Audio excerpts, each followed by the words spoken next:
the device level, without being forced to transmit or play around with their data and giving access to other people, etc.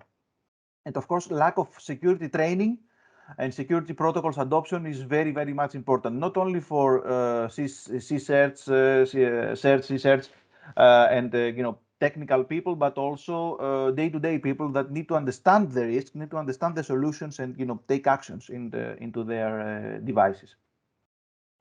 So ERATOSTHENES will consider all these challenges and build a trust framework and reference architecture to ensure this end-to-end trust and identity management in distributed IoT networks, which will also be suited for resource-restricted environments, critical industrial applications. As you will see later, we have some examples in our pilots that we will deploy and validate our technology.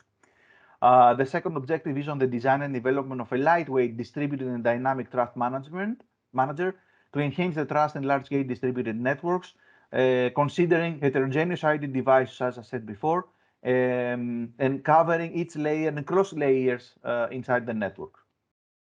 Objective 3 is on decentralized yet scalable, efficient, and privacy-preserving IoT identity management, to conciliate requirements of sole sovereignty, privacy preservation in distributed, as I said before, and dynamic environments, and some mechanism to incorporate some interoperable and transparent trust models, like self-encryption, decryption scheme, IoT identity recovery, which is also a very, very much important, which has to do with the overall and end-to-end resiliency of the network, if we consider the recovery as the final point of the resilient frame. Then ERATOSTHENES will build the lifecycle management and overall governance layer of the trust network based on novel distributed ledger technology and hybrid consensus protocol. This will be based on smart contracts, enforcing access policies, sharing trustworthiness within the networks, guaranteeing the transparency, integrity, authenticity, etc., inside the network, and overall the operation, let me say, spectrum of the device. We plan to, for this, we plan to design also an interledger cyber threat information sharing, which will also help communication of risks and cyber threat information to C-certs and certs. And also automated recovery solution based on a multi-layer approach, as I said before.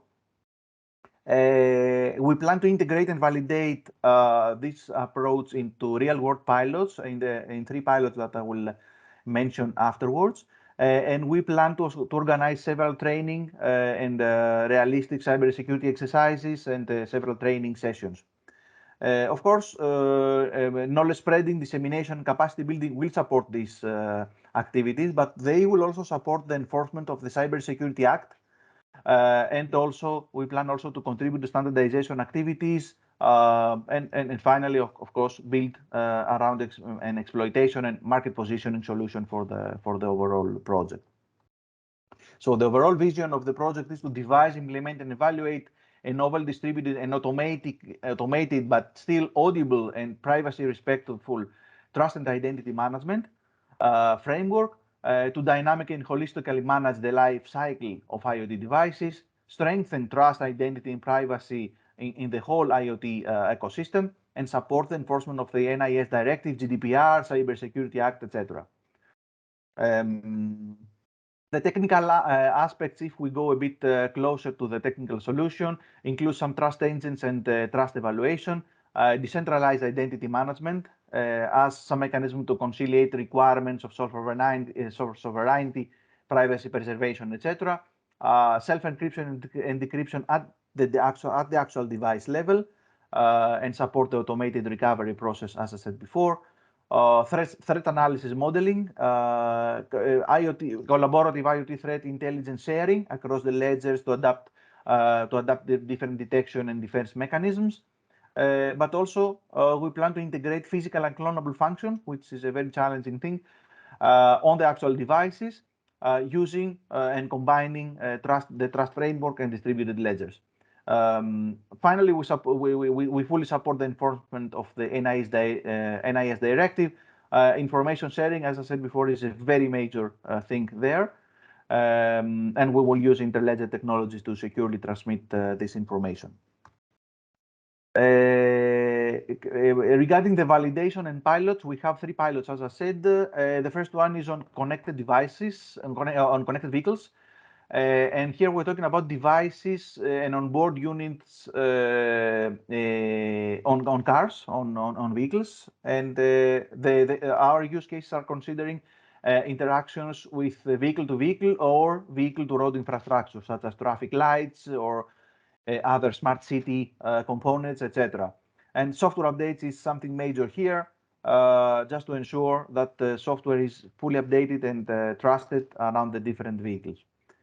Our second pilot is on smart health with the zero contact enrollment users and devices, integration with third-party devices, extending the platform with private devices. And here we're talking about also some emergency situations, because we're talking about personal devices of elderly people. We're talking about smart devices in monitoring, health monitoring devices, things like this. And the last pilot is on disposable IDs in Industry 4.0, and we're talking about embedded devices practically here, implementation of resilient and secure asset identification in industrial environment, distributed and disposable IDs, trust and permission services, etc. So scalability here is a major component, but also in the perspective of Industry 4.0, smart networks and IoT.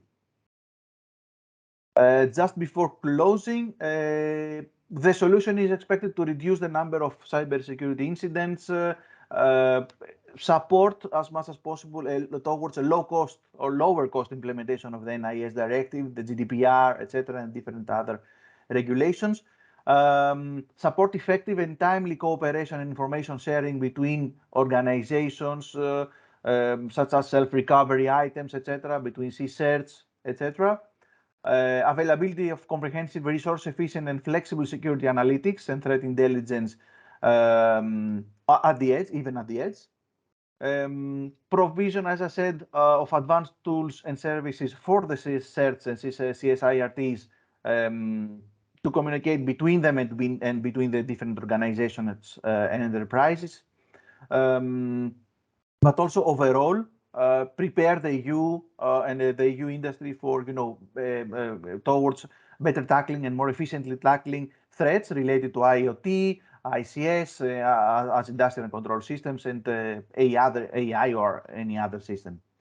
Okay, again, standardization is something that we're planning to contribute through different working groups.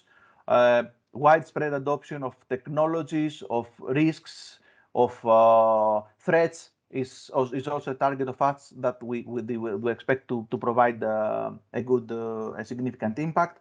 And as I said, overall contribute a stronger and more innovative and more competitive EU towards IoT and IoT security.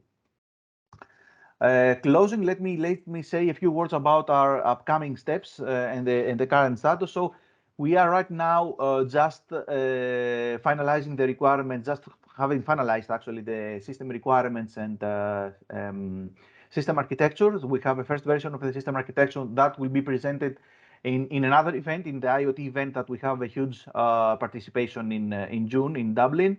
All the technical work packages have already started. The technical developments have started, and we are through the technical interfaces development right now.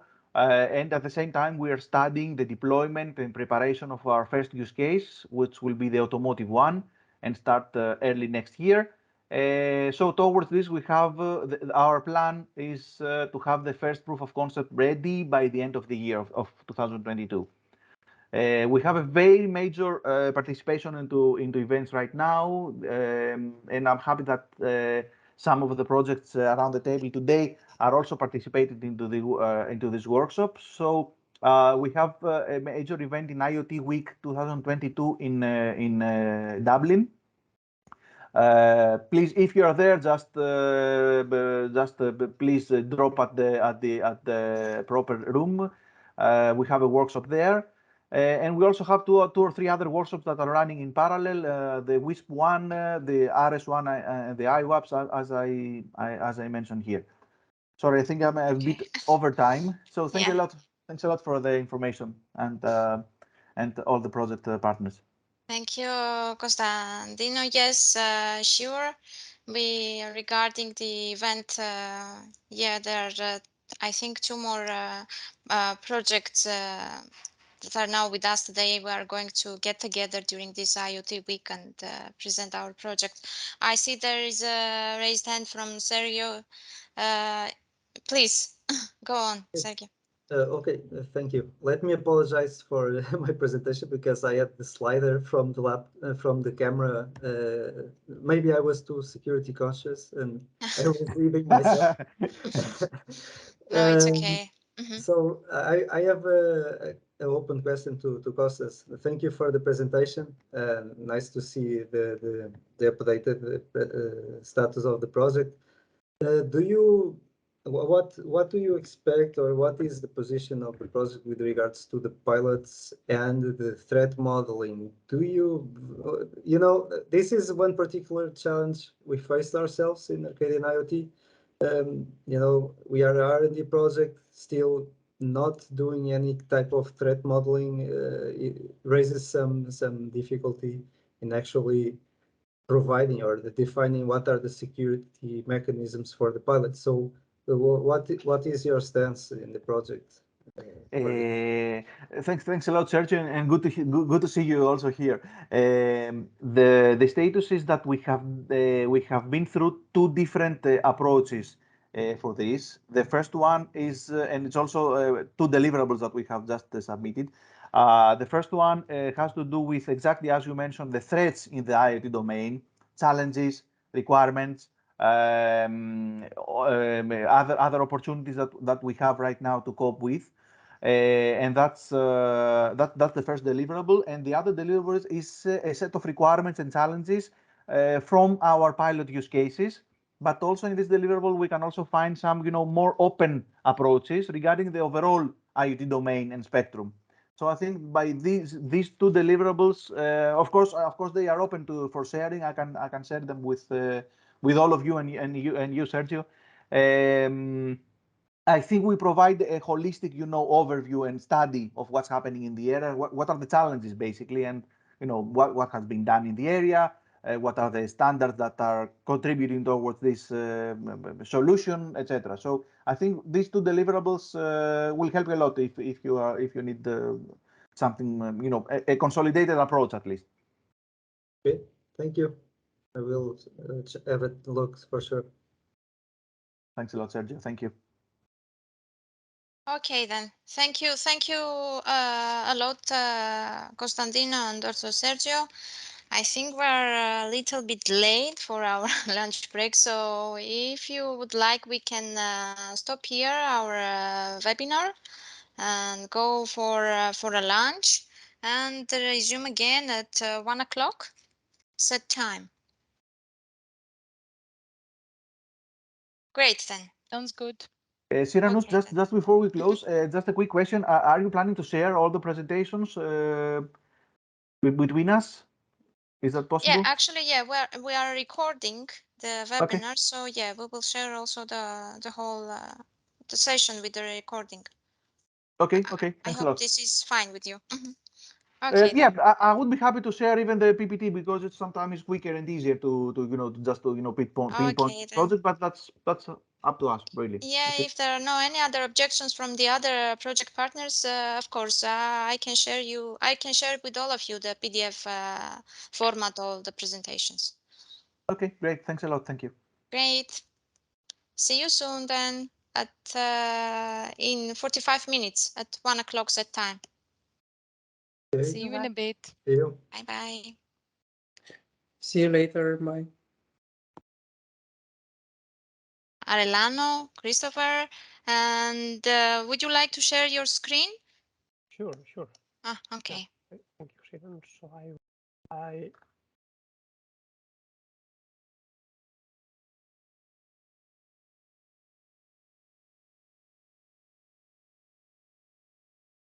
Okay, I think that you are seeing the screen. Yes, we do. Okay.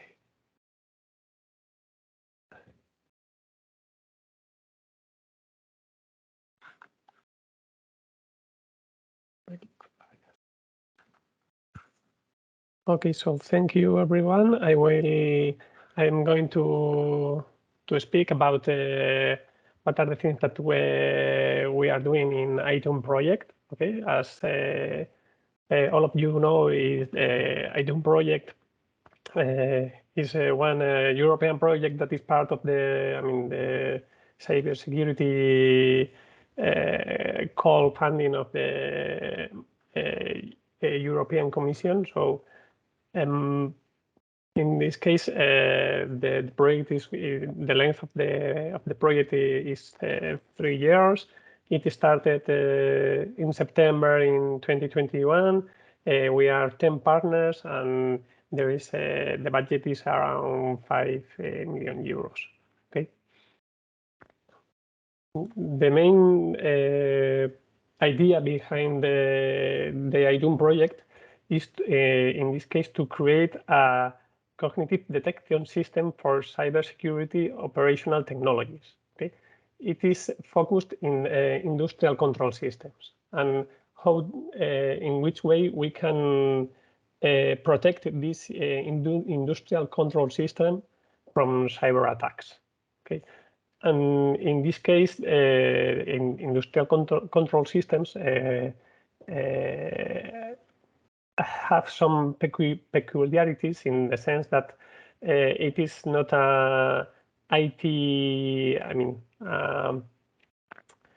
IT general approach, but there are some specificities related with protocols and how the cycle of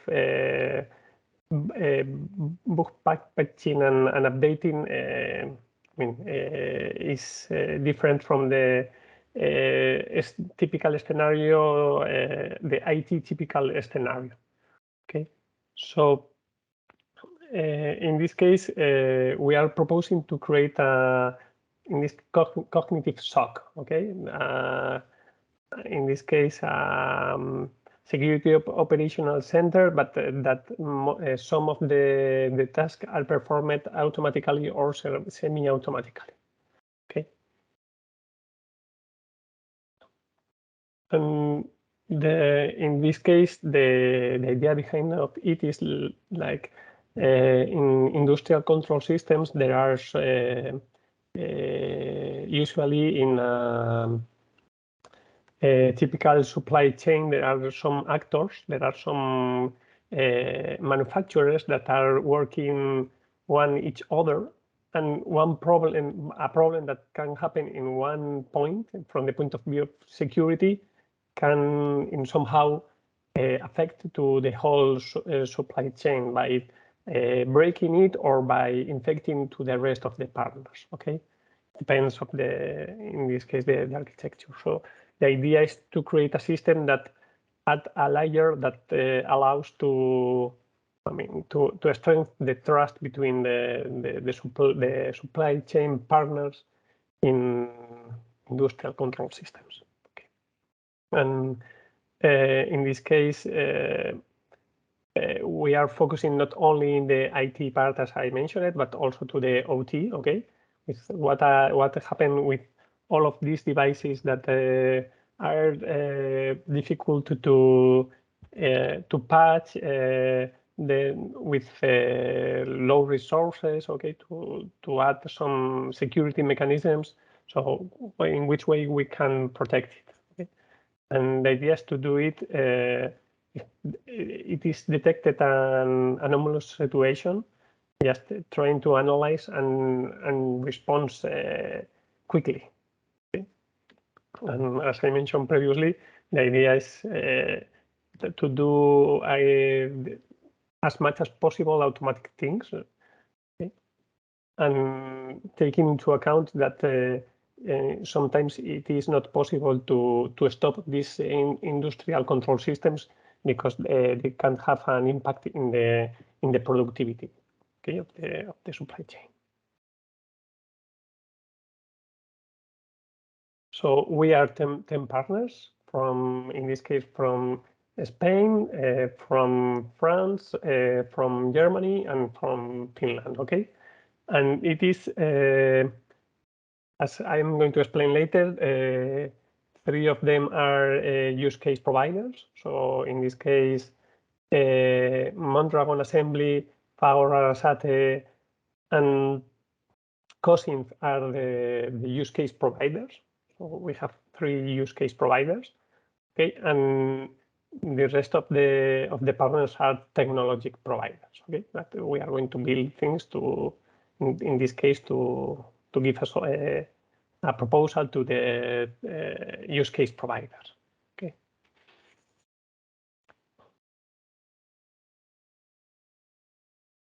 So the main pillars, I think that some of them are related with other projects, as I heard previously, that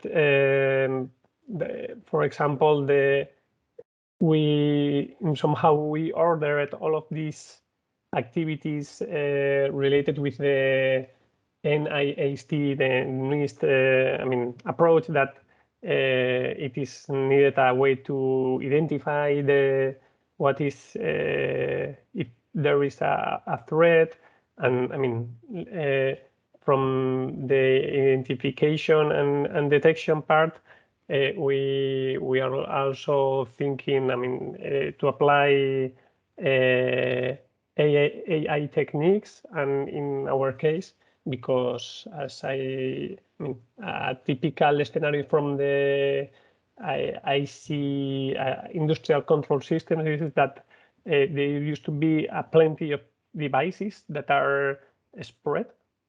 So if we mix this claim with the idea of AI, we are thinking applying federated learning techniques, because it fits well from in our use cases, as I heard previously also in previous presentations. And okay, just when we detect in this case a possible incident, there are some effort to visualize it and to help to humans in automatic or semi-automatic way to respond to this incident. Okay, and this is, we are taking into account the existing standards to build that solution. Just to mention that from the previous partners that I mentioned, one of them is DIN, that is the one standardization body from Germany, okay, and is part from the consortium. And as I mentioned, there are 3 use cases, okay. The first one, that is from COSINF, is related with the wind turbines and the lining system of these wind turbines.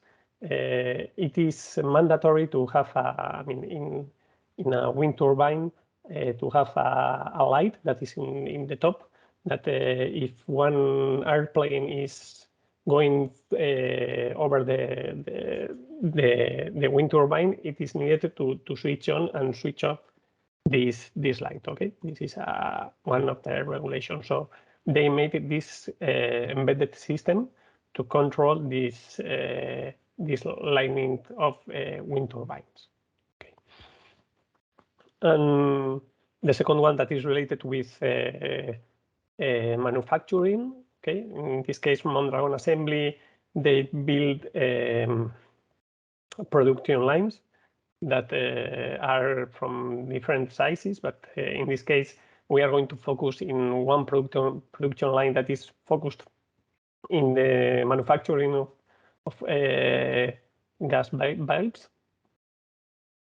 And the third one is related with Arasate, that they build press machines and also production lines related with PROS machines. I mean, it's like the previous one, Mondragon assembly, but from a different size. Okay, they made bigger, in this case, bigger machines. Okay, and these are the 3 use cases that we are going to, that are part of the project, and we take it into account to build the solution. In this case, as I mentioned previously, all of these names are the names of the tools. Okay, we named it that, and each of them are related with one of the parts of the detect and response strategy. Okay, as I mentioned, the first one, Amora, is more related with the supporting infrastructure. I mean, the services or microservices that are going to offer functionality to the rest of the tools. These are more focused in the fingerprinting and storing or storage of audit information. The second one that is called Heimdall, that is focused in the automatic discovery of known threats of each device.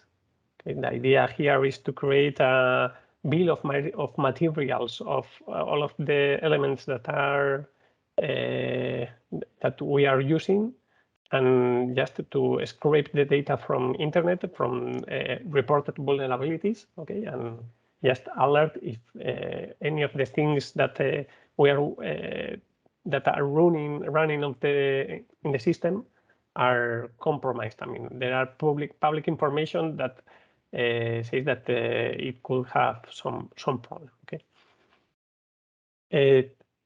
I mean, this is one of the part of the detection. The other one is related with Thor. Okay, that is the third tool.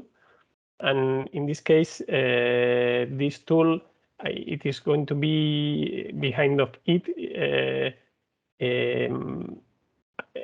artificial intelligence techniques are going to be used. Okay, so in this case, using sometimes the federated learning strategy or other strategy regarding to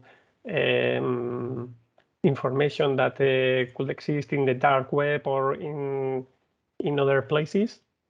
We are going to use it as an alert trigger. Okay, just pinpointing that it could have could be some problems in the system. The system can be compromised.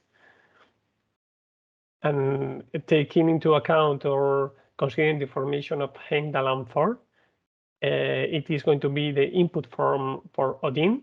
That is just what are the things that, or in which way we are going to exploit this. I mean, this information in order to take actions to control this problem. And the last one that is related with Bridge, that is more focused in the visualization of all of this information.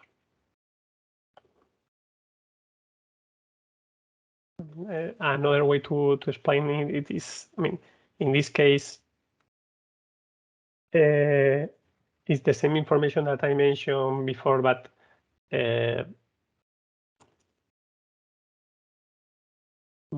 I mean, explain it. I mean, take it from another viewpoint. That if we think in this case in STAP, SIAM, and ASOCs. So the first one is more related with more focused in the Heimdall and Amora, more focused in the device and detect the status of the reporting of the status of the devices to the control system. Okay, And as I mentioned before, it is related with inventory of assets and detect problems in the device itself. And on top of it, Odin and Thor are more related from the point of view of the infrastructure. Okay, how this information is going to be used to detect more sophisticated attacks, and in the upper layer is related with bridge. Okay, that is the in this case the interaction with the human interaction.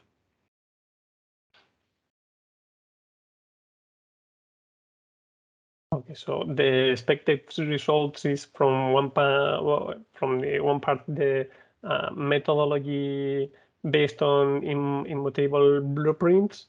The idea is just to have a place that we can have information regarding to what is happening, what is now happening in the system and what happened in the past. So we are going to use, we are thinking in the usage of blockchain technology in order to storage all of this information. Also, a holistic threat model that considers not only the IT or the ICT part, but also the OT. A validated technological security framework, as I mentioned before, the framework that I mentioned. And also an integration plan and co-creation activities.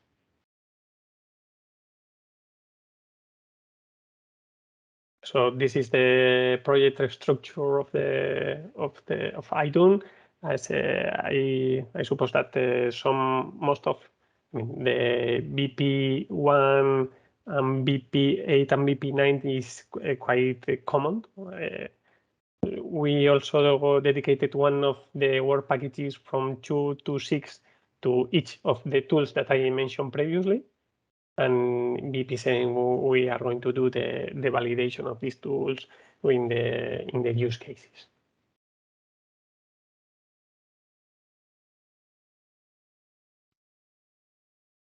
Okay, and this is more related with the management structure of the project. Okay, that is Ikerlan leads BP1, BP9, and BP3. Office lead BP2, Oulu BP4, S21 second BP5, and Bithium BP6. Mondragon Assembly the validation part, and BP8 in this case S21 sec.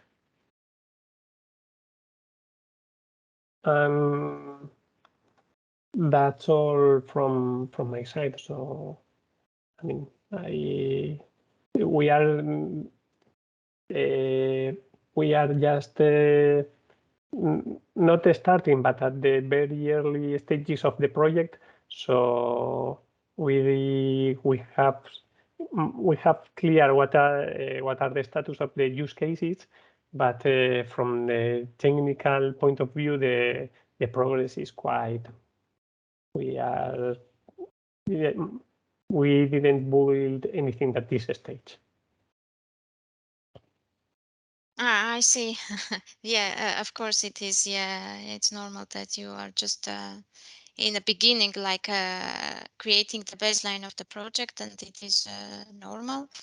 Is there any question to the project officer of IDUNN?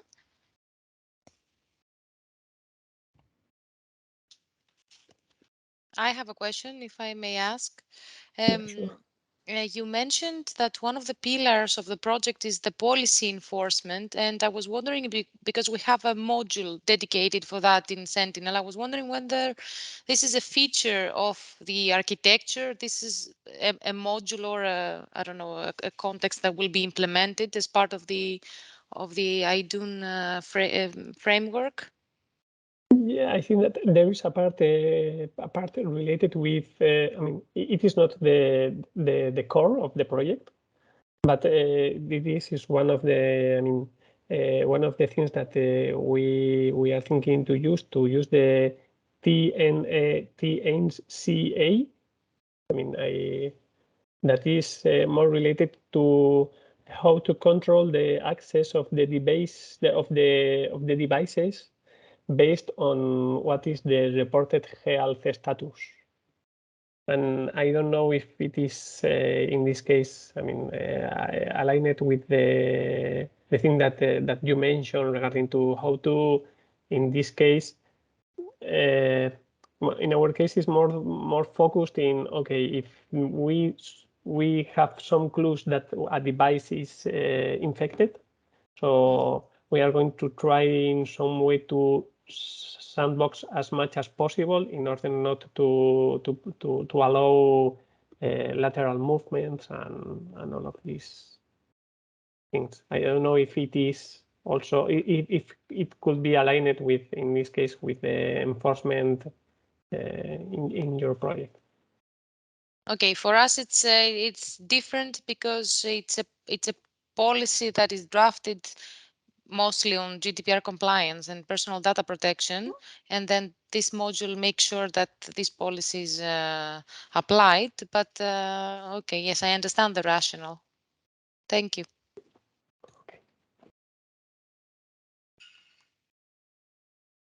All right. I see raised hands from Sergio. Yes, go on, Sergio, if you have a question. Thank you. You mentioned, thank you for the presentation, Cristobal. You mentioned storing all the information in blockchain, but do you have any idea which information exactly you're going to store there? Yeah, we are working on it. We are going to definitely store the bill of material of the system, the software bill of material and hardware bill of material. I mean, which version of in each device, what is running? Okay, there. Okay. And also to have this as an historical information, because from time to time it is going to be upgraded, and if there is a device that are publicly exposed and you are not patching it, and it is reported a vulnerability, for example, log4j or something like that, and okay, okay, there is no problem at all, but you are late on patching it.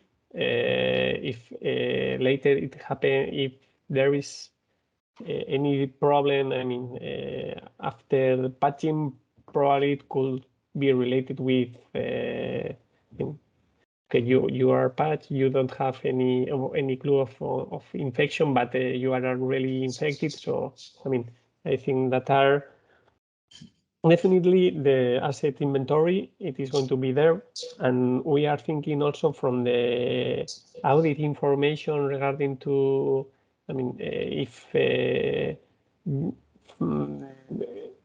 taking into account the IIC SU-DS04 if you say that you are going to audit something, and I mean, you in the methodology you put it, okay, you have to in some way to check it.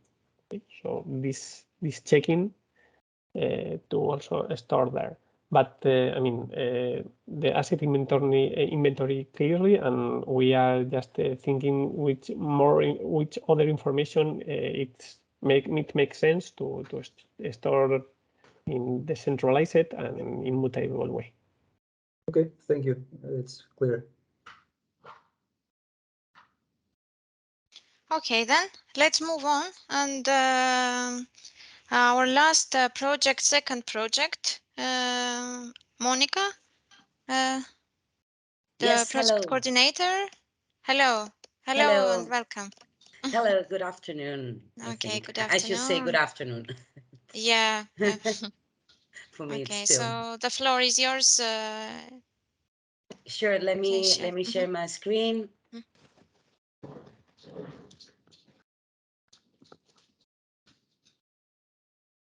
Great. So, well, say good afternoon to everyone. I'm Monica Caballero. I'm from Entity Data Spain, and I'm the project coordinator of the Security and Privacy Protection in Internet of Things devices, so the SECANT project. I will do the presentation, but I would like to say that I'm not here alone. I am Dimitris Caballeros from THIRD. It's the scientific and technical management of the project. Is also in this presentation, also to deal with more deep technical details and also for discussion. So just to introduce the SECANT project, it's a project that aims to strengthen the understanding of the risk, not just the technical ones, but also at the human level, in order to enhance the digital security, the privacy, and personal data protection in complex ICT infrastructures, such as the one that SECANT focus on, which is the healthcare ecosystem. Let me start by some key facts. Well, it's in the same call as the rest of the project. In this case, the subtopic is the cyber threat information sharing and analytics, and it will last 3 years. It started in September last year, so it will end in August in 2024. And well, the budget and the funding, it's more than 6,500,000 euros from the budget, with a contribution of the European Commission of more than 5 million. Regarding the consortium, it's composed of 20 partners from 10 different countries across Europe. We have large ICT industries, also a good presence of SMEs, 9 in total, 5 research institutes and universities, some of them specialize in the healthcare sector, like Karolinska and TIC Salud, both acting also as end users and the ones that will be providing use cases. One healthcare organization, the other end user and use case provider, one non-profit in organization, IOTA, and one European CERT, the national 13 in Romania. So a good composition to cope with the different objectives that comes from the following context. Well, it's more or less very similar to the context the other projects has explained us today. So all these changes that the industrial sector is experiencing this year, and we focus also on the challenges of the new the new models of remote delivery posing in such ICT complex infrastructures, and focusing on the healthcare in order to increase the to decrease the potential impact of the breaches in talking about cyber security. In focusing on the healthcare sector, this is a sector that's constantly increasing the data they are using. They are more populated by internet-connected devices. They are trying to use more shared medical databases and networks. And this interconnected nature, and of course the high criticality of the sector, makes it really attractive and profitable to cyber attacks, which can range from general purpose and often indiscriminate ransomware as any other industry, but also they can bring down the whole hospital networks, or they can target these hospitals with advanced backdoor malware. And what we also observe is that the level of the security awareness in the healthcare professionals and users and patients is still very low compared to the criticality this sector has.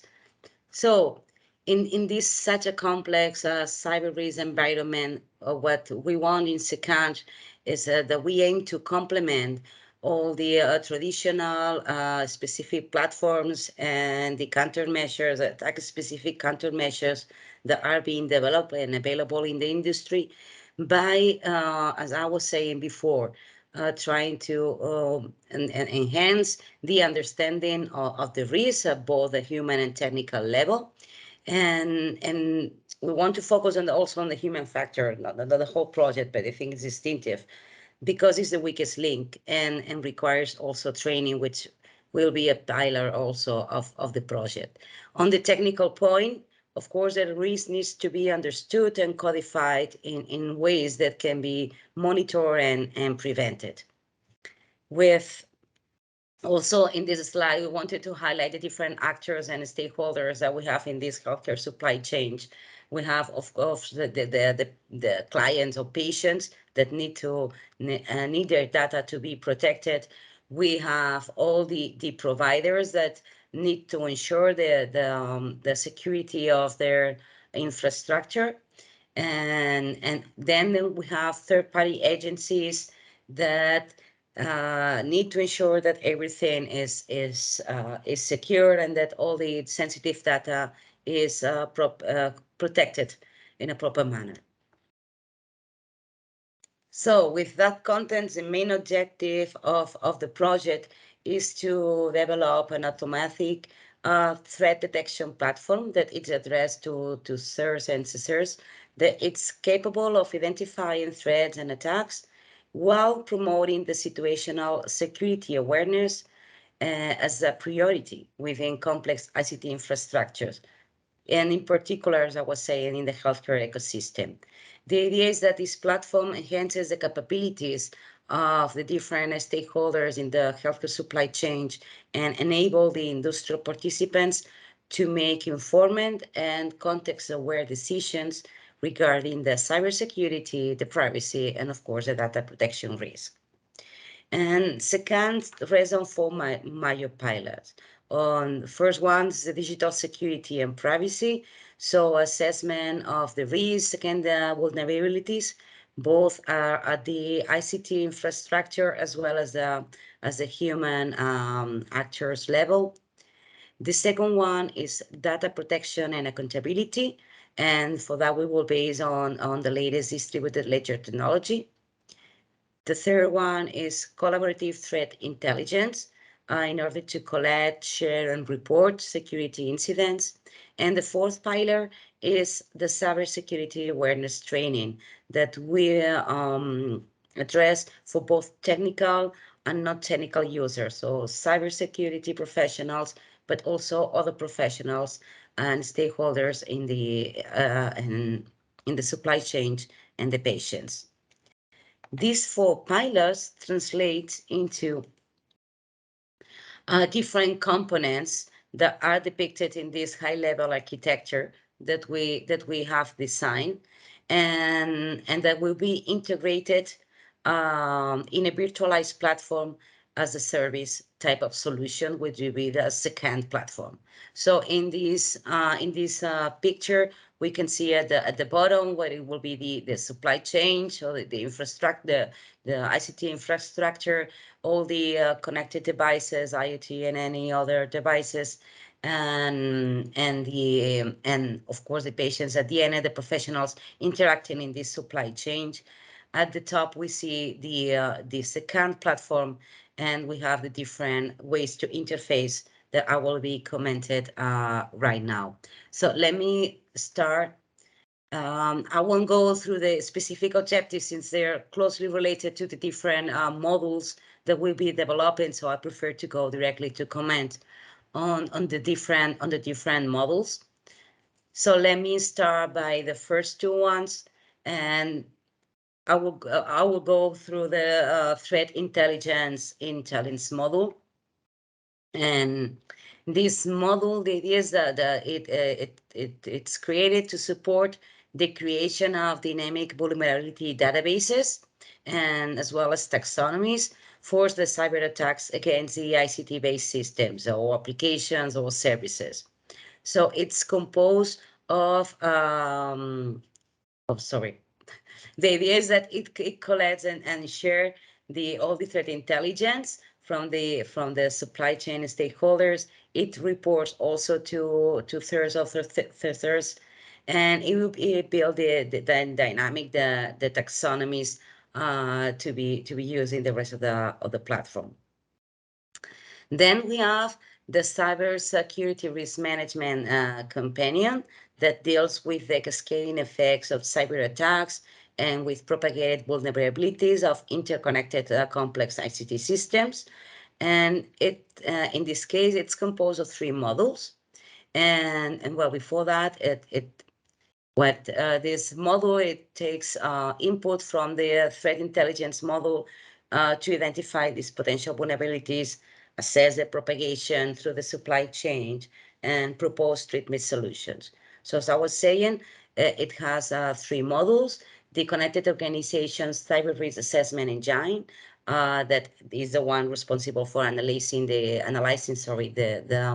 cascading cyber attacks; the Human Vulnerability Assessment Model that tackles and assesses social engineering attacks; and the Technical Vulnerability and Impact Assessment that it's the one in charge of identifying and isolating the vulnerabilities identified in the ecosystem.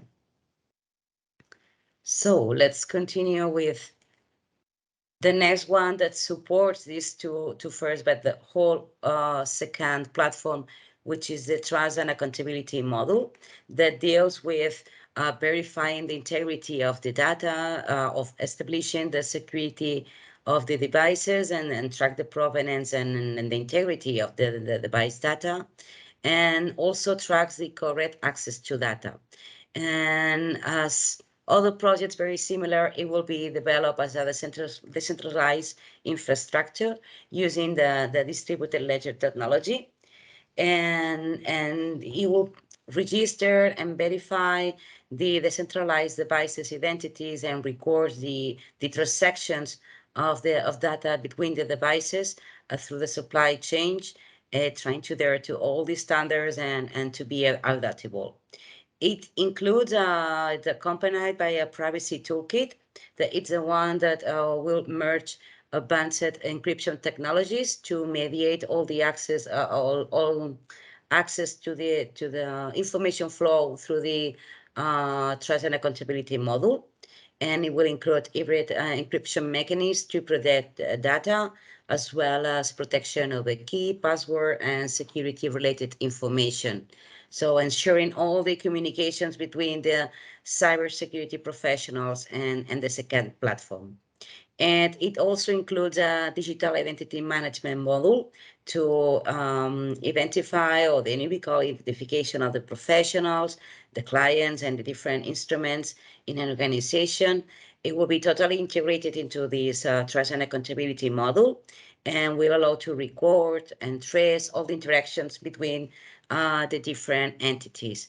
And well, just to mention that these identities will be based on the decentralized identity of self-sovereign identities. Sorry.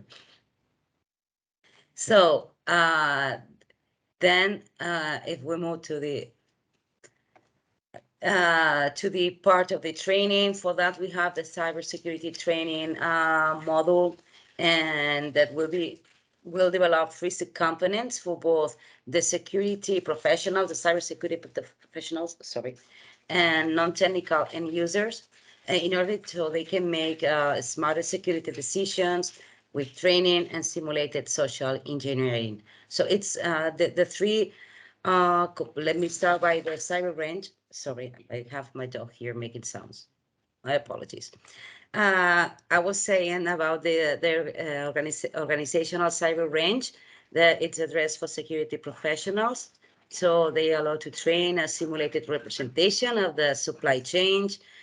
So it will be modeling and emulating the infrastructure they have to protect.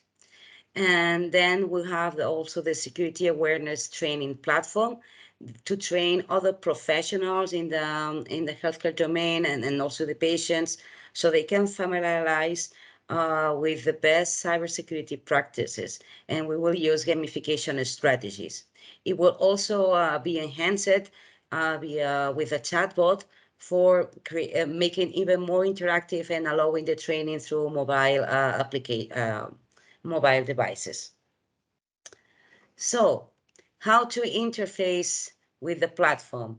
So SECANT provide a dashboard and a mobile app as the main interfaces for the different users.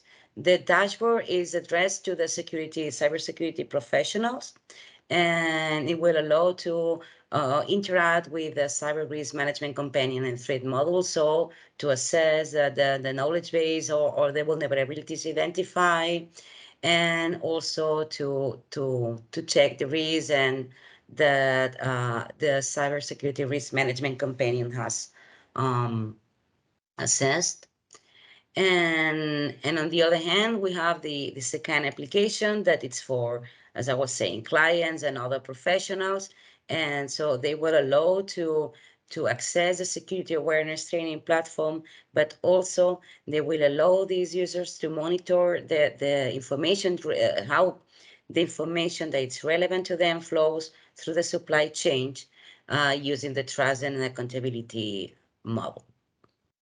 So with that, more or less, those are the main components that are going to be developed, that just started. And we have all of these will be validated in 4 different pilot use cases. The first one, focusing on protecting the connected ambulance of the future, will aim to validate the ability of these models of the platform to improve the transportation safety and ensure that there is a zero error delivery of patients transport and the data of the patients transported using time-constrained emergency medical services. The second, sorry, the second use case is this, what we call cybersecurity for connected medical devices and mobile app, and it will serve to validate the SECANT efficiency to deal with cascading effects of cyber threats, and also to deal with propagated vulnerabilities in connected healthcare infrastructure, as well as in remote healthcare settings.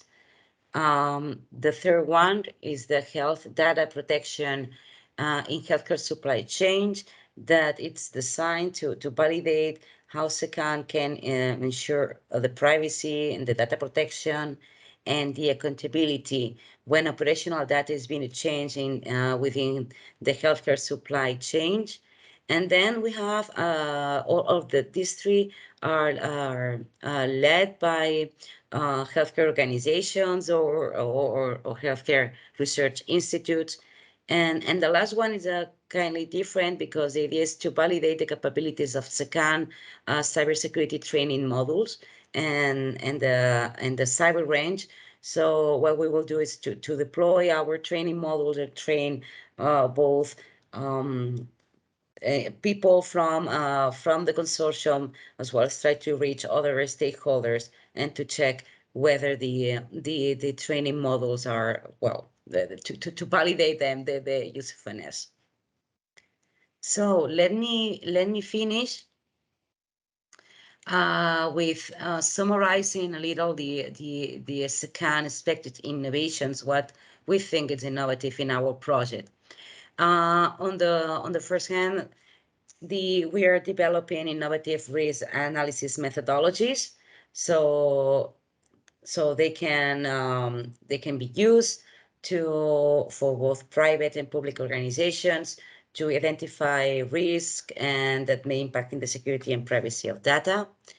The SECANT platform will also offer real-time information sharing capabilities that facilitates that the cybersecurity professionals can handle and forecast different kind of incidents and vulnerabilities. Then we are using this directed acyclic graph-based ledger infrastructure that introduces innovations in trust and accountability aspects, and will enable the security, the end-to-end security of the sensitive data that can be shared or can be transmitted through the healthcare supply chain, and will allow for both technological protected connected organizations. But as I was saying, it's not just focusing on the assessment of technological risk, but also empowering the users towards their better protection. Finally, SECANT will contribute towards improving the readiness and the resilience of the organizations against the creeping modern and cyber threats. So increasing the privacy, the data protection, and the accountability across the ICT ecosystem, and reducing the cost for the training on security aspects in the European market. So this is SECANT in a nutshell. So here is some more information, and I'm open to questions. Thank you very much for your presentation. I see a raised hand from the side of Adonis. Would you like to go on with your question? Yes. Thank you very much for this very interesting presentation. A couple of questions just for further clarification. So, on one side, you said about, I see that the SECANT has as well a threat intelligence platform. So, because I saw that there you have some dynamic taxonomies, are you deploying any machine learning technology there that is assisting, is contributing towards this dynamic creation of taxonomies? I think so, but Dimitris, I think you're in the call. I welcome Yes, you yes. because I think you're better to answer this question. Yes, thank you very much for the question, Antonis. Actually, this is what we are looking into at the moment, as there are many different ways to do it. We are actually researching which one will be the most effective, because other people are using reinforcement learning, other machine learning, other deep learning. Other are more in static ways, which is something we want to avoid. So the vision is to use AI to be more generic, but if we would go for machine learning or reinforcement learning, for example, is something that we are currently looking at and evaluating, because there are different obstacles in terms of actually deploying this type of AI techniques. And but we can stay in contact if you are doing something similar and discuss it if you like more. It's a very interesting point for collaboration here. Yes, I totally agree. Thank you. And the other question is about the DLT technology that you're using. So actually, we're using a CEOTA as a blockchain, so that actually to share information regarding threats, or simply other organization information that is crucial for the particular application. Dimitris, I don't know. I think it's for all the information flow. It's not just about it's most of the information flow. We decided to avoid most likely for the let's say CTI, because it was an overkill actually, while we're using MISP, which is already has high standard of security. To deploy all this information over a blockchain might actually not be a positive aspect instead of negative. Yes. I mean, I just want to clarify whether perhaps you have seen there something which was an innovative part, for instance, from the IOTA blockchain. Okay, very clear. Thank you very much. You're welcome.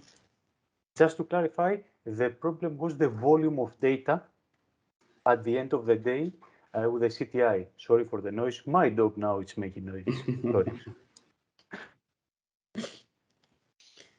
Okay, then thank you very much for this interesting presentation. I guess we finished with all the project presentation, and we may start with our open session. We have approximately 50 minutes for this session, and our team, we prepared a couple of slides just to initiate discussion. Of course, the discussion is going to be not formal. We will present some slides and then start talking about the focus topics. The plan is like to start with the technical discussion and then give some slot also for dissemination and exploitation. If you are okay with this plan, we can start.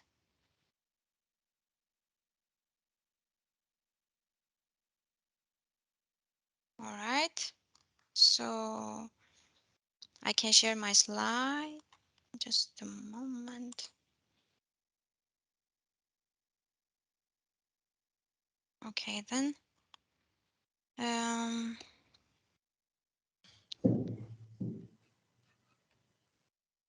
Can you see my screen? Yes. Okay, then Yanni, would you like to take the floor and No problem. Thank you, Sianos. Okay. I'll just have to ask you to move the slides. I hope not back and forth too many times. Okay. But thanks anyway. Just like Sianos said, we'll try to make this as open form and inclusive as possible. And I guess we do have prepared a few slides. We'll start with a few technical aspects. Well, it's never entirely technical. Most of them are addressed from the viewpoint of the Sentinel project, in the sense that it might be a bit more relevant to the SME and citizen types of projects, which we primarily invite to comment or interrupt or at any way participate in this discussion. But of course, also challenges can be identified for the rest of the projects in the IoT and the other spaces that was presented in the latter part of the webinar. Right. So we can start from a few overarching challenges, let's say, that are identified as common in this relationship between first cybersecurity and personal data protection, which is why we also advertise that we're bridging the gap to an extent between these two concepts. Of course, cybersecurity and personal data protection, or privacy in some aspects, they are not known to the public in this sense as having a gap, but this actually exists. And this is obvious to anyone exploring the space and looking at how the existing solutions address the issues. In our view, like in the eye of the average company or in the eye of the average organization, these people, and we're not talking about cybersecurity experts, we're talking about the stakeholders like SME owners or stakeholders in other organizations. They have been hearing about cybersecurity and that you have to protect yourself from cyber attacks for decades now, in order to be safe from reputational damage or to be safe from operational downtime, the loss of your data, the loss of your infrastructure, the unavailability of your infrastructure, etc. But what the GDPR and the new requirements for the protecting personal data, and especially from the viewpoint of protecting the fundamental rights of European individuals and physical persons, it's something we think it's not entirely understood by the average SME or the average organization. And adding to this is the challenge of mapping where privacy and personal data protection intersects with cybersecurity, and trying to automate this process in order to offer tangible savings or shortcuts, or in general making it more approachable for the average person. Yeah, so it is we very often see GDPR solutions, and we should say here, in case it was not 100% clear before, that Sentinel, the Sentinel project, is primarily driven from the concern for privacy and personal data protection, And going onwards from there, we're including the technical and cybersecurity and other aspects that intersect with these requirements. But the basic requirements are for privacy and personal data protection. And the majority of solutions out there, we see them often advertising as a deterrent to not caring for GDPR, the GDPR fines, or the dangers involved with data breaches and personal data breaches, like the ones we said before, which are common with cybersecurity incidents, etc. But it is the case that the danger to individuals' fundamental rights is sometimes understated or taken as something that the legal people or the legal aspects of GDPR have to take into account, while in reality, it's very directly linked. So the need for the citizens themselves to ask for increased cybersecurity and protection, and on the other end of the same thing, for organizations and SMEs to feel the need to offer and advertise their GDPR compliance and their privacy, the technically backed privacy aspects is something that we need to address. So moving forward, Cyranus, from here.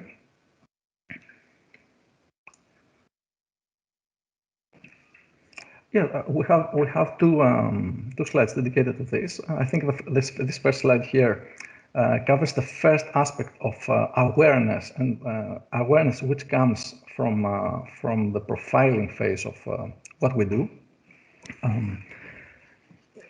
Usually, these stakeholders need to understand the data flows involved. I mean, how you acquire data, how you process data, how you transfer the data, how you within this process you enable. Actually, these are fundamental EU rights and defined by the GDPR in this process. The same goes for the impact and the risks associated with data breaches. The same goes with being more specific about the organizational and technical measures, the OTMs, etc. And the way we approach that is ideally by making a more engaging and interactive and informative approach to profiling. So instead of asking organizations to complete questionnaires filled with legalese or too technical questions, we advise a balanced approach of engaging training, information that is approachable and easily digestible by the average SME or organizational stakeholder, and at the same time offering a predefined set of options in the possible answers that are well mapped and linked to established approaches and models for example, for GDPR compliance self-assessment or for DPIAs and all the similar toolkits out there, while at the same time raising awareness at different levels for personal data protection and privacy. The same goes for the training aspects, like having an asset inventory, and enabling cybersecurity data capturing, making this data available to the cyber ranges and other parts of the assessment process. Yes, Cyranus. Well, at the next part of the journey, after profiling, we establish the risk associated with either the organization as a whole or specific personal data processing activities, while in the process raising the awareness of the participants of this process, and using a taxonomy similar to those presented previously by the projects. We identify specific groups and individual organizational and technical measures, and accompany each recommendation with specific software and tools along with awareness, educational and training that are appropriate for the cyber expertise level of the stakeholders.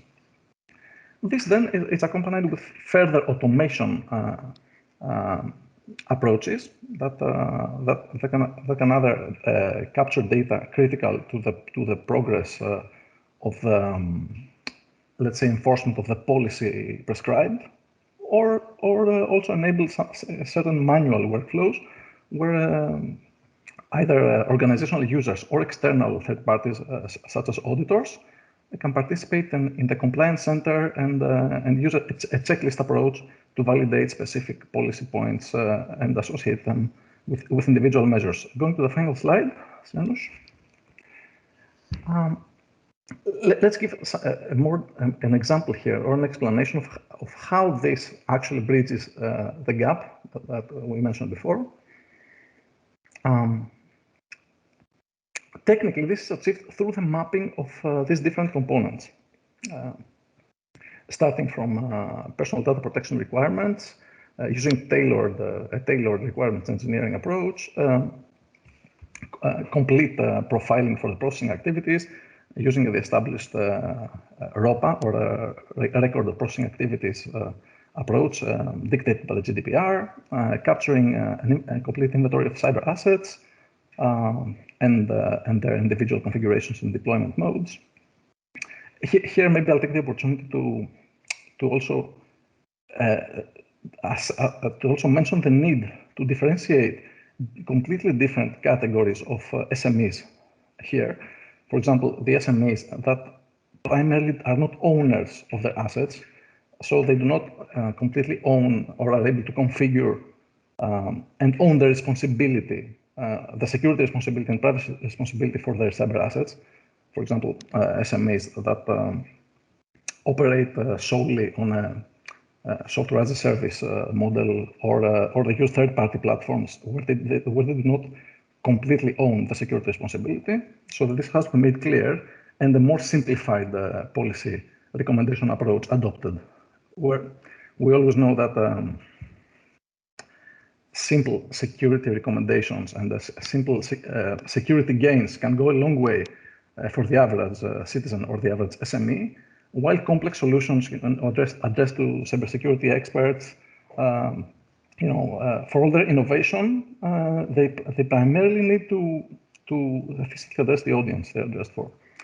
So yeah, capturing the appropriate asset profile, or the overall expertise level, or the asset ownership, etc., is critical at this point.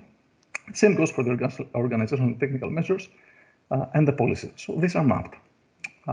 To give you an example of how this works, think about the traditional question asked in let's say in a GDPR compliance assessment, where you would, after asking all the questions about the processing activity, the purposes, the data subjects, the data transfers, the recipients, etc., you also ask about the measures in place. Okay, either cybersecurity controls or organizational measures specifically addressed to the protection of data, etc.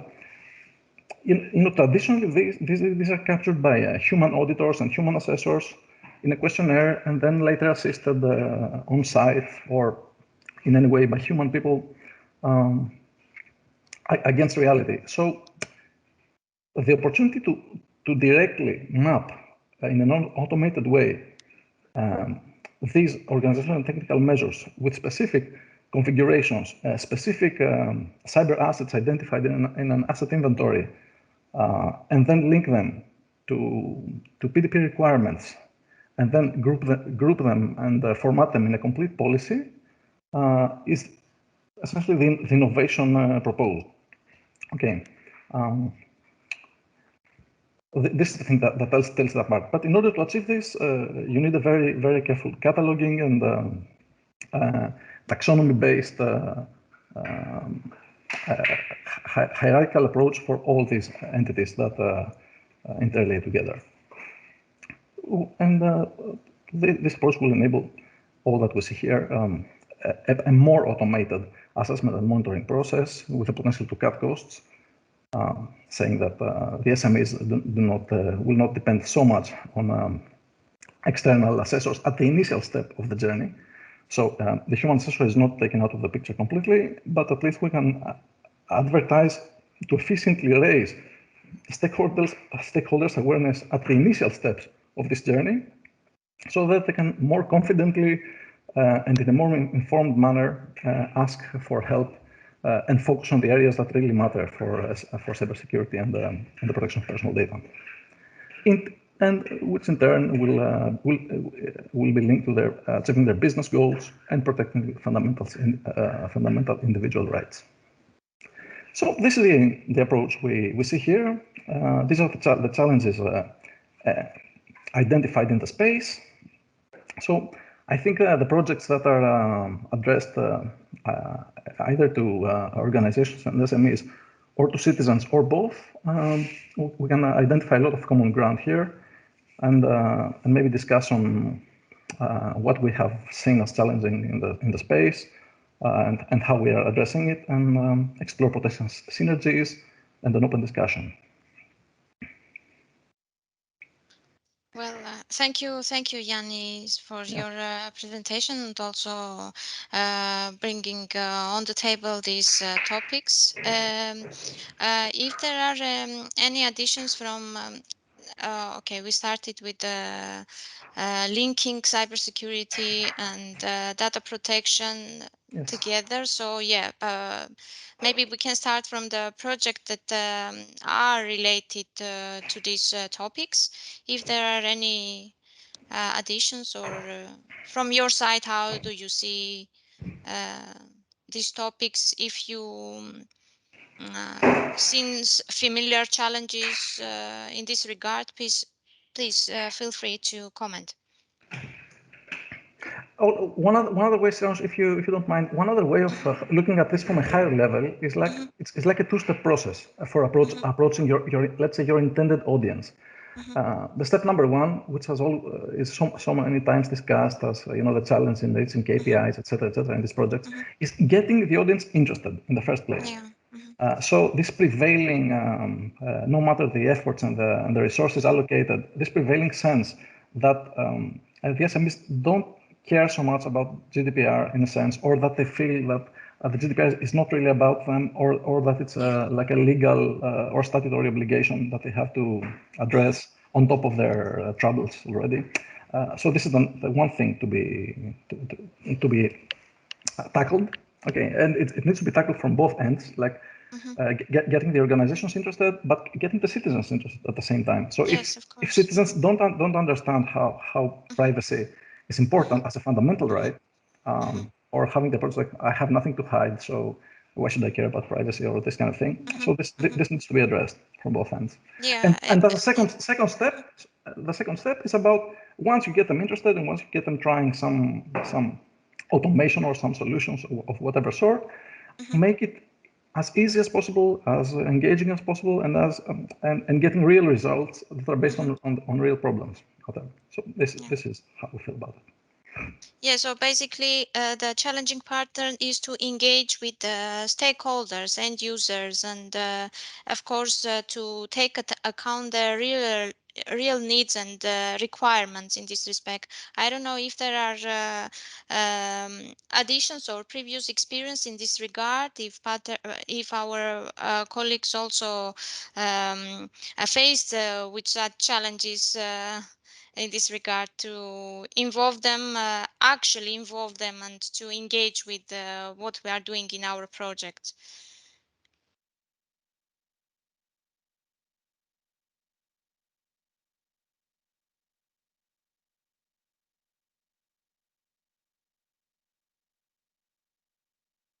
I guess no challenges from your side. Well, we in this regard, we organized 2 workshops with SMEs. The first one, it was at the beginning of the project, right after 2-3 months, if I'm not mistaken. And yes, we've tried to interact with them, to have an informal conversation in order to understand their real needs. And yes, Yannis is right that formal presentations or formal questions or questionnaires with lots of questions are not working so much. We need to interact with them. We need to communicate with them in an informal way in order to engage them as much as possible. Yes, this is still a challenge, and also thing that we need to have in our minds starting from the project and until the end of the project in order to deliver the real value of what we are developing and finally offering them. Also, if I may add here, I think another important issue is to build knowledge on that collectively. I mean, for example, in Sentinel, we have the observatory, which is designed to have, for example, all these anonymized policies that are obviously tailor-made for the specific user, but they can be reused by other users. And this knowledge hub, let's say, can serve, is open access, is planned to be open access. Okay, we're still implementing it. But I think this is also applicable for the projects that concern the IoT, especially projects that will collect not collect, but they will be they will have use cases, for example, smart cities, and they will register incidents and vulnerabilities and threats, well, a plethora of them. I think it's also an important thing to build knowledge on that. And I don't know if the other projects can comment on that, if they have taken into account these open access knowledge hubs, that they might help not only the specific project, but in general.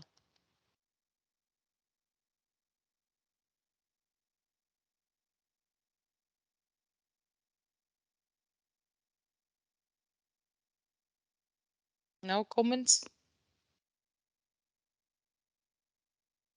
No comments, yeah. Well, open access is one crucial point, I guess, in all to provide open access to what we are delivering. But I guess it is relevant to all the project in this respect, regardless of the topic and focus area. I think, Cyranus, one of the questions, I know we might address it openly to the projects and see how that works, because it's not always 100% clear from project presentation, is to what degree each project is addressed to what level of stakeholders in its organization. I mean, are certain projects more tailored towards the average user or the non-expert? Are they addressed primarily to experts and offering like cutting-edge innovations at people that can speak fluently, you know, the language of cybersecurity or personal data protection, or something for both, or a hybrid approach? By answering this, we can also see the common challenges for each for each audience. For example, the cybersecurity expert is looking for usually specific facilitations and specific innovations or cost-cutting potentials for the organizations in specific ways that they're already familiar with. But the non-technical users, or like the average micro SME or small SME owners, have completely different requirements, and the number one challenge is the lack of knowledge in the first place that they need to be involved. And of course, we know that this is not the first priority of projects that are technically oriented, but it is the case when we're organizing SME workshops like the ones you mentioned, or when we have this touch point with the SME. Yes, so you get like 30 SMEs on the table, and then you present your project, and then you say, okay, how do you see interacting with this?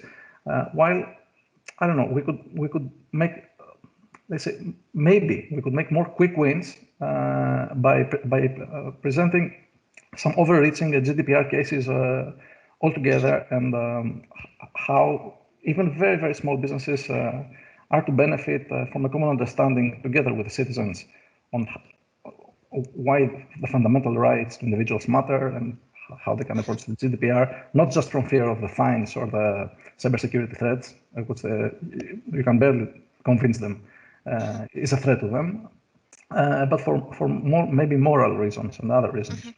Yeah. I'm just brainstorming here. Yeah. But I would really love to hear, like the puzzle or the CyberKit for SME take on that. Yeah. So if anyone would offer a viewpoint on that, that would be fantastic. Yeah, and again, it is not only about SMEs, it is generally stakeholders, main stakeholders, end users, the testers that are going to test and validate our developments and the outcomes of each project. So it is a generic, not the problem, but aspect that needs to take attention in and to have in front of us. Mm-hmm. So do you want me to comment from CyberKit for SME about this? Yes. I suppose the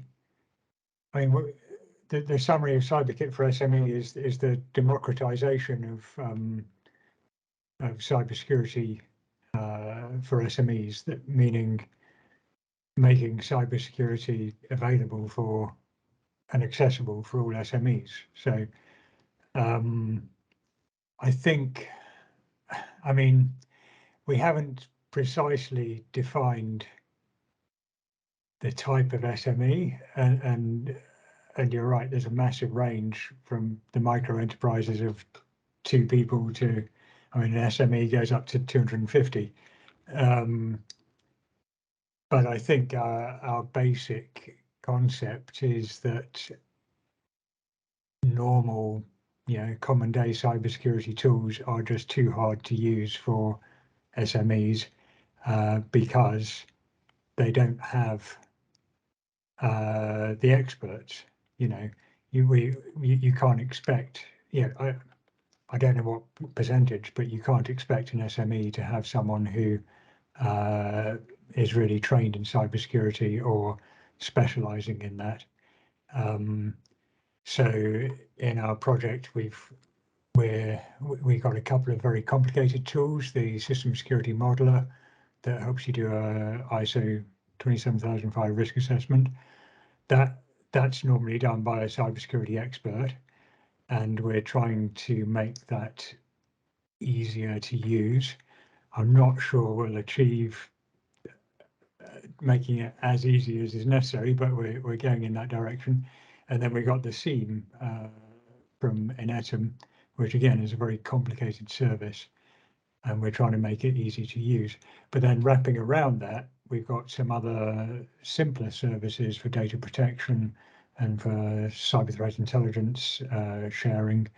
And we got the training to educate the SMEs, and we got the HORM tool, which is a pictorial way of explaining things to SMEs. So that's what we're trying to do. But it's predicated on assuming that they don't know what they're doing and that they don't have any expertise. That's it. That's our basic assumption. That's the market where we've got a real problem across Europe, I would say. Does that help? I think it does. Another way to look at it is examine. It's interesting what you said. Examine what the industry, the cybersecurity industry, is doing, like the major players in the field. Like take your average anti-malware provider. They have decades experience, in fine-tuning their products and their offerings to the SME, in the sense that make it as transparent as possible, make it as like smooth working, advertising that okay, I'm gonna catch all the phishing attacks and all these types of attacks that you might encounter at the workstation level or at the end user level. But if you go a little bit beyond the single user scenario, things start get more complicated as soon as you have like a small network of computers in an SME environment. the lack of a cybersecurity expert there starts to complicate things. And I'm not just talking about on-premises setups, etc. I'm talking about the exchange of data within an organization at any level, even using email, as simple as email. Data breaches, most of the data breaches happen over slips in that domain. They don't have, and they're not related to malicious attacks or anything. So getting awareness on that level is like the top priority. It's very intangible, I think, and this is the #1 challenge. Yeah.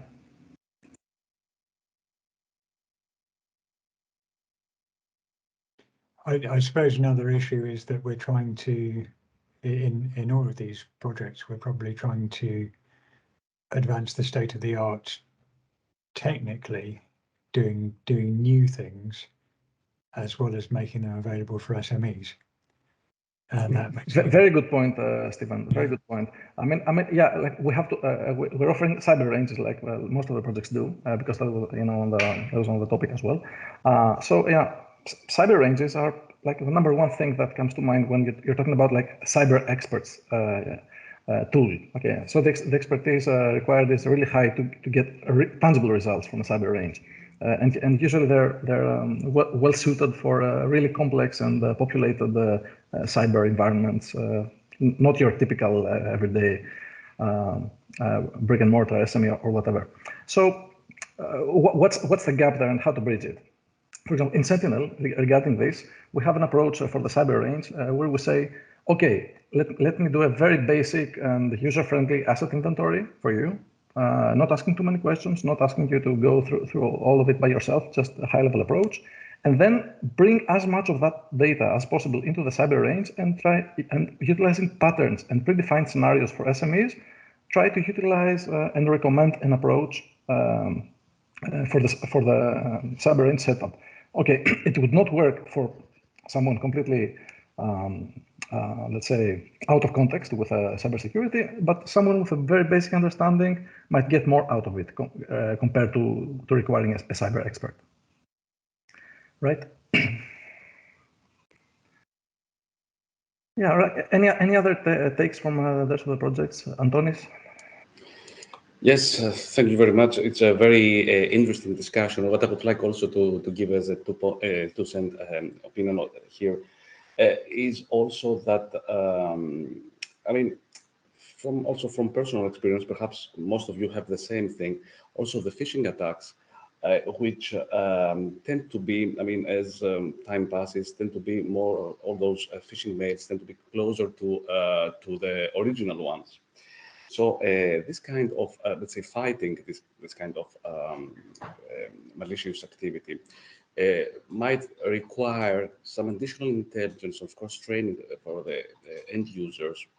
So either they are familiar with it or not, but definitely needs to be further assisted by technology, for instance, by let's say, control mechanisms that should be somehow also on-premise, because there is also localization issue.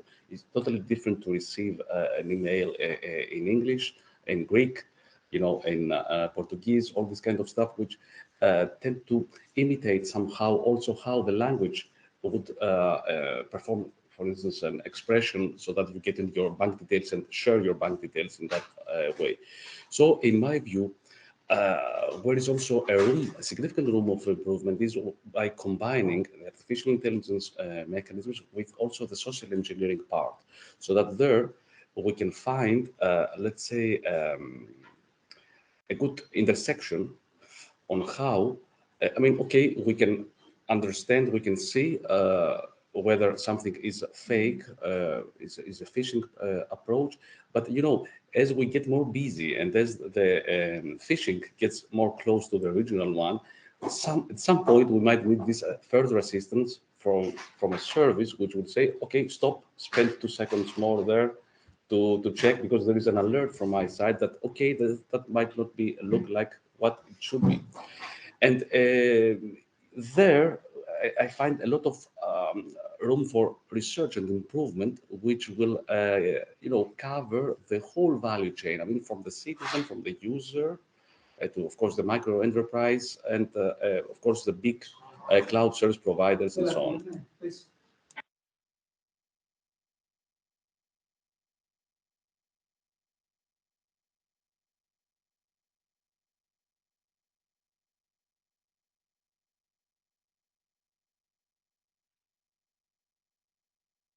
Okay, I think Antonis' statement ended a bit abruptly, but are you done, Antonis? Ah, sorry.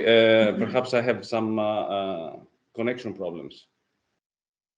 Yes, I'm finished. Yes. Yeah, don't know if everything was heard or if I should repeat. 99%, yes, except a few seconds at the end. So my only comment to this, which is a very valid point, is that email has been taken up to a great extent by the cloud providers and the large players, you know who. And so it's really up to them. I mean, very few people trust business email outside these domains of, like business Google email or Microsoft 365, etc., etc. So it's like it's a bit delegated to this side, and all we can do is offer even more checklists and quick fixes and quick awareness schemes for the SMEs to just take care of their part of the responsibility, security responsibility model on this exchange, which is not much, but personally I think it's a very big gain if we can make a little progress there compared to this. Okay, I get this subscription for my provider, and I think they have taken care of everything, so I don't have to worry. Just a little bit more awareness of phishing, social engineering, social network attacks, like all this has been mentioned. It's a huge threat, but I don't see any very quick shortcuts other than awareness and actually putting some hours, a few hours into it for regular training. This is what raises awareness. I mean, big corporations do it. They have these cybersecurity sessions for their employees once in a while, which everyone thinks it's something that they just have to do, but it does help. SMEs don't, because they're small. Usually they don't, I mean. The smaller, the less probable they are to engage into this kind of thing. So we need to take some steps into that. Very easy, just some awareness, guidance, some high-level stuff. That's it. Right. Okay, then. Again, yeah. Thank you very much. I think that we need to stop here this interesting conversation, as we have also the last part of the session. So let's give also some time Ruben, who is our dissemination manager, to speak also some opportunities or challenges also in this regard. Ruben, are you with us? Hello, Siranush. Yes, okay. Can you hear me? So yeah. Just let me share your specific slide. Just a moment, please.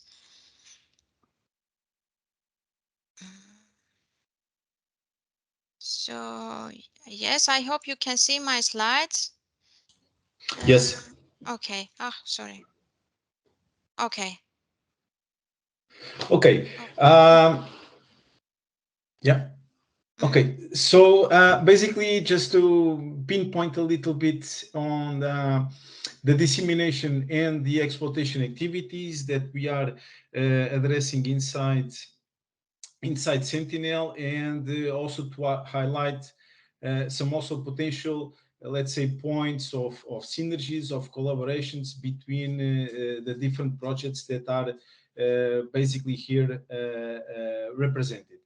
Okay, so within Sentinel, we try to basically distinguish also from an organizational perspective, these two activities are in the same work package, but we try to distinguish between what is actually dissemination activities and what is the exploitation activities. So pretty much, and this is more also towards the dissemination, the notion of raising awareness and making the results available. I know that pretty much this topic has been discussed today several times and also pinpointed by different partners. So I guess that the raising awareness topic, it's something that I think it's similar, or it's an issue that it's common to most of the projects. So within Sentinel, basically what we are trying to tackle here is to raise the awareness and also with that to achieve a maximum visibility of our offerings. to ensure that the project is appropriately recognized, also to approach audience that can make use of what is Sentinel outcomes. And this, once again, something that was tackled here many times. And also, and this is, of course, one event that it's addressing precisely that, is to initiate the knowledge sharing with other similar projects. And this is one of the reasons why we are here together. With regards to exploitation, which is also, I would say, an important aspect of the project, it's basically okay. So we have the technical results or the scientific results, but basically the idea is that we need to start establishing contacts in relations to other potential, let's say, stakeholders. Which kind of business models that we are trying to address here? Who can actually potentiate and also leverage Sentinel's offering, especially after the project ends? How this is something that it's going to be addressed, and this is why here the exploitation aspect and the exploitation dissemination is also being addressed inside Sentinel. Next slide, Siranush. Okay.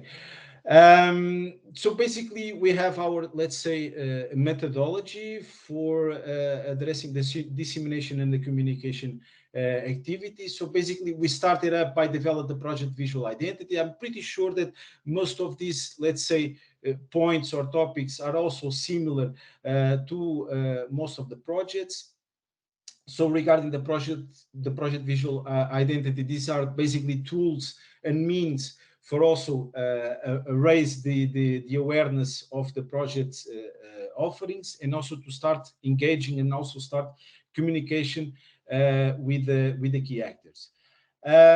Also, with relate to this work package, we have here two important milestones. So we have, I would say, an intermediate milestone regarding the dissemination and communication strategy in the middle of the project, and then we'll have another milestone by the end of the project, also addressing dissemination and communication strategy.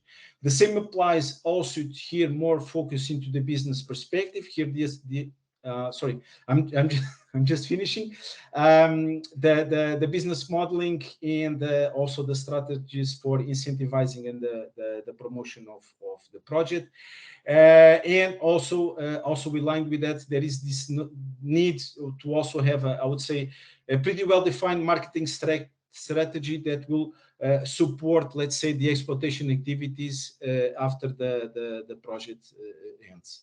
Next slide, please.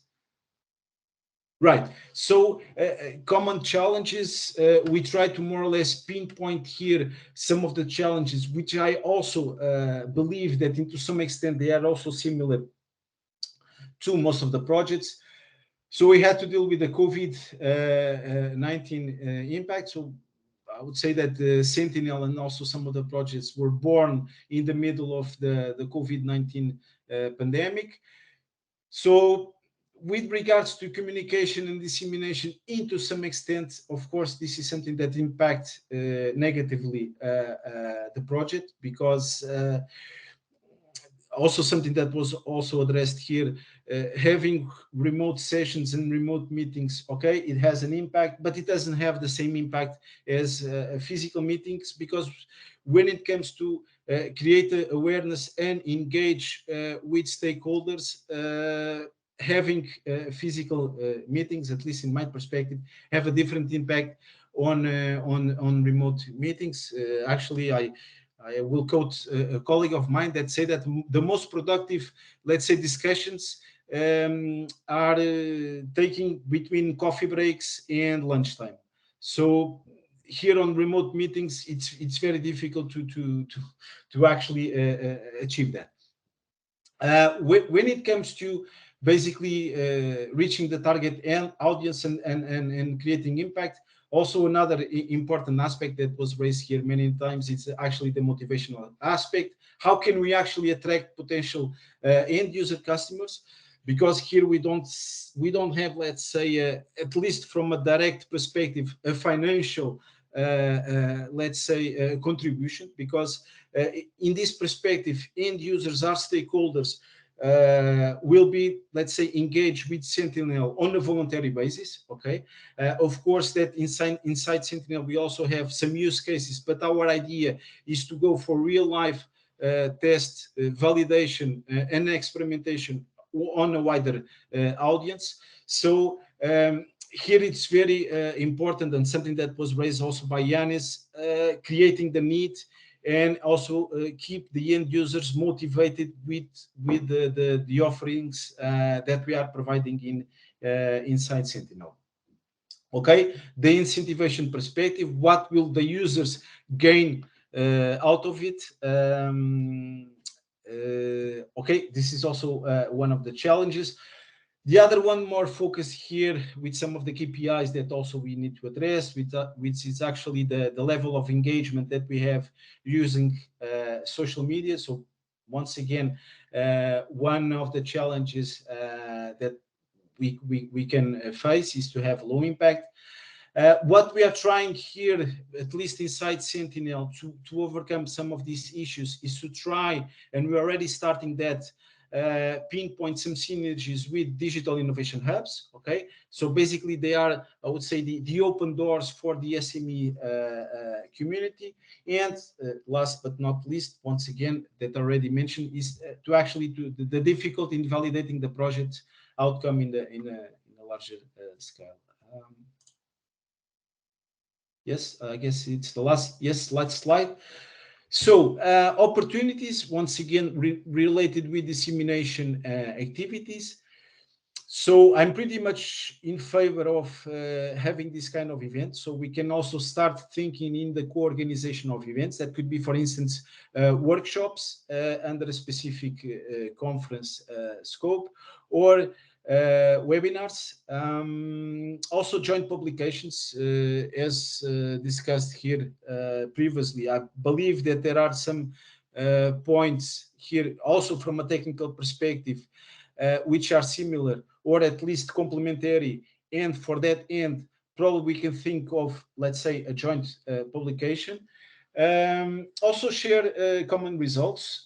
For instance, here in Sentinel, we are also, when we have this, let's say, engagement with the SMEs, we are also ask SMEs to fill up a questionnaire that can give us more or less their level of maturity and their, let's say, self-assessment with regards to GDPR compliance and personal data protection. So I guess that to some extent, probably we can share some of these results.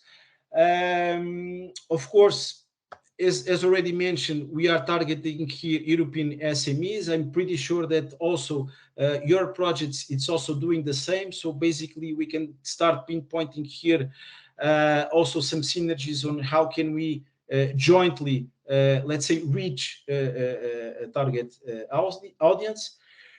Promote inter-project level communication on social media.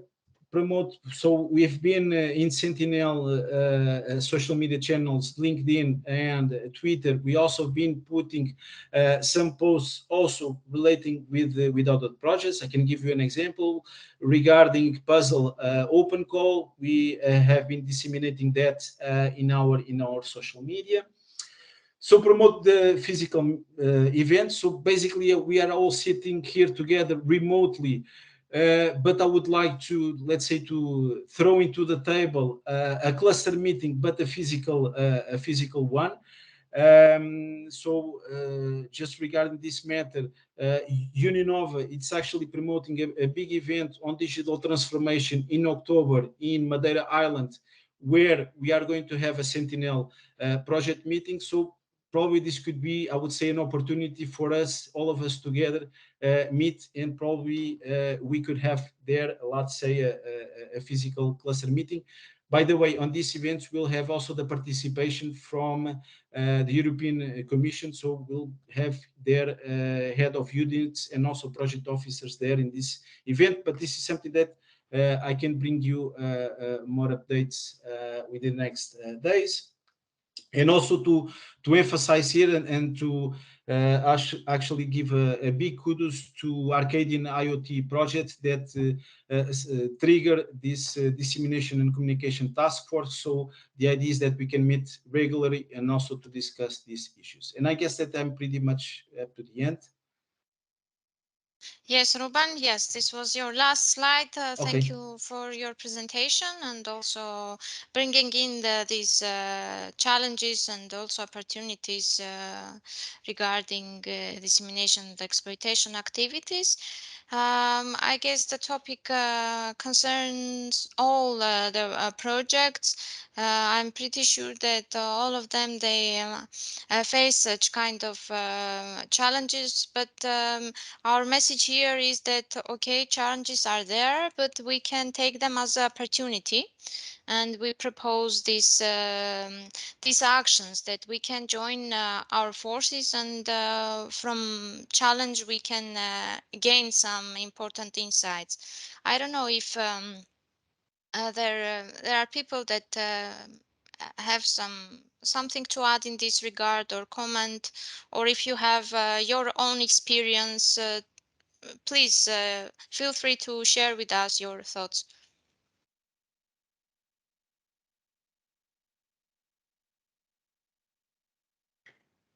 Hi, this is Monica. I am from SECANT. From Yes, other Monica. projects in other from other projects in other domains, I think this is a very positive and way to go to achieve more impact. Otherwise, it's like different projects trying to reach a very similar audience, even though the focus of the different projects, as we have seen today, it's more or less different, but there is a niche of target audience that we all, I think, need, the cybersecurity professionals and also SMEs and maybe reaching also the citizens. So I think it gives a lot of visibility. Also, I think the European Commission sees with very good eyes that I don't know if anyone has committed in their grant agreement, the document action, to make newsletters, but stating 10 newsletters, well, people nowadays are reading less and less newsletters. Having just one of all the task force of all the projects in this cause may be more profitable, and we can also share the workload. But the most important thing is that it's more interesting. The newsletter for containing innovations and things from the different projects. So I totally, and Alexandros, I think at least it was there before, was it's a dissemination manager, also totally agrees with that. Okay, yeah. So you propose to join forces and produce a newsletter or a blog article, whatever it is, and combine all project together and spread in this way a word. Yeah, very, very good suggestion. Yeah. Ruben, I think he's taking notes, so why not? Yeah, it's a good. At least let's discuss yeah. within this task communication for the this kind of Mhm. things. Also, the webinars attract more people, and I think from the previous experience in other projects, the only thing, and this has to be said also, is that it's key to discuss who leads all, the task force. This is key to also share the workload. So in the other experience, there was a CAA project acting as that, but if we ourselves, I'm in another project where a cluster has been made with all the projects to do that. So with the commission. So Okay, yeah. I think it's trendy also. Yeah, sure. And I think, sorry, who was speaking probably? It was me, Tatiana, but please go ahead. Okay, just something to add on what Monica said. Apart from the dissemination, I think the joint forces thing is also important for several aspects, like I don't know, the exploitation and the validation probably, because I remember from the first session, the Cyber for SMEs kit, they said, okay, we have to engage SMEs to trial the framework, but this is another different story, how we engage these SMEs beyond the partners, the consortium, I mean. So there are aspects as well in terms of validation as well and exploitation, which comes afterwards, that joint forces can help. I don't know if Stephen wants to comment on that. Yeah. I mean, I assume it's a problem for everyone in that, I mean, unless you're the project with an open call that pays for the validation, which is very useful, and I wish we'd thought of it, trying to persuade anyone to, you know, try out your software that's not quite perfect, a bit experimental, whatever, is very hard because you're asking for their time and commitment. So you have to find some payback, you know, what are they going to get out of it? Incentives. This is the trick here. We need to think about juicy incentives in order to attract their attention and to engage them. Yeah. So I mean, we're discussing this at the moment in the CyberKit for SME consortium, where I mean we're a bit behind, really. We don't feel the pandemic has helped at all, but we can't keep blaming the pandemic for everything. So you know, we're talking about kind of making use of some of the expertise in our project. So the SMEs that we have in our project across the 4 sectors are, of course, not your average SME, and that they're self-selected to be quite interested in cybersecurity, and therefore some of them have more than average expertise in cybersecurity. So in one sense, they're not the perfect validation partners. Of course, they're great for us, but you know, they're not the perfect sample. But they do have some expertise, and the larger partners in the consortium have cybersecurity expertise. So we're thinking about if we can, you know, help people that we invite to our dissemination and validation workshops to sort of give them some advice for free. I mean, that's quite tricky because advising people requires an understanding of their system. Yeah, and we're just brainstorming ideas for what incentives we can come up with. So if anyone has great ideas, it'd be really interesting. The other sort of slightly less good thought was many of our projects, of course, have SMEs as partners. Some SMEs in another project might be interested in helping validate ideas or outputs from another project in the cluster, which isn't really the outreach that I think we should be doing, but it might be still might be an option. I'm trying to be very frank here, you know. We've got to find ways between us of getting to SMEs. So one project did discuss some SME workshops they had run. I don't know, I'm sorry, I forget which one. But I'd be really interested to hear from those projects that have run workshops with SMEs. How many people did he get? How did he persuade them to join?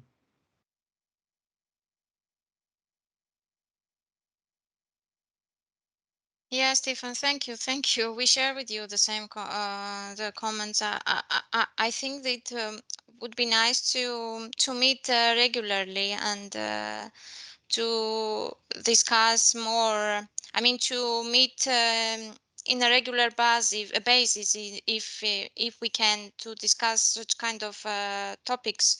Why not? And to exchange knowledge and experience in this regard. I think it will be only productive. Anyway, is there anything else that you would like to add, Ruben? Yes, Or- also, Mhm. oh, sorry, someone wants to speak. Okay. No, I don't think so. Because Okay. you wanted to say something and Yes, it was basically regarding the webinar thing. So of course this is an iterative I would say process. So we need to first presenting ourselves to the SMEs, saying who we are and basically what we are trying to develop here. Also, this is I would say a evangelism process. We had this experience in Portugal, the first SME workshop that we did, and we also came to the conclusion that there were some SMEs represented there that basically they didn't have a clue that there is an issue, right? Regarding with the not being GDPR compliant, so they were not really aware of this issue. So this is an iterative process. So this is something that it takes time. But what I was referring to the webinars, and tomorrow we are going to have a webinar. It's going to be, let's say, national based. So it's a webinar that it's going to address some Portuguese SMEs. It's going to be held in Portuguese. And I know that there are, at least from 2 projects, they are coordinating by 2 Portuguese entities. And basically, I think that we can start at least from a national level, not yet starting from an European level, but probably us, Sentinel, and other projects which have, I would say, a Portuguese representation, we can start by having these, let's say, common initiatives here at the local region. This is an idea. Because this webinar that we are going to have tomorrow, pretty much we can try to extend this webinar for another, let's say, edition where we have the representatives for more than, let's say, than Sentinel. So other projects that also have a Portuguese representation. This is just an idea, okay? Okay, Ruben. Thank you. Thank you all. I guess we are near to close this event, this webinar. I would like to thank all of you for your presentation, for your time. It was very. We are excited to see too many projects in one webinar. We are excited about the topics and the results that they have currently. I would like also to thank our project officer for being with us from the morning till now. Thank you so much for your time. And to the rest, I wish you all the best and success with your project. I wish you to achieve what you want to achieve within your project. If you are near for review meetings, we wish you good success in these meetings. And we keep in touch. Sentinel is always open for any kind of collaboration and events, activities. Just email us and we are together. We can join our forces and achieve. We just need ideas. And we can initiate the next steps. I'm pretty sure.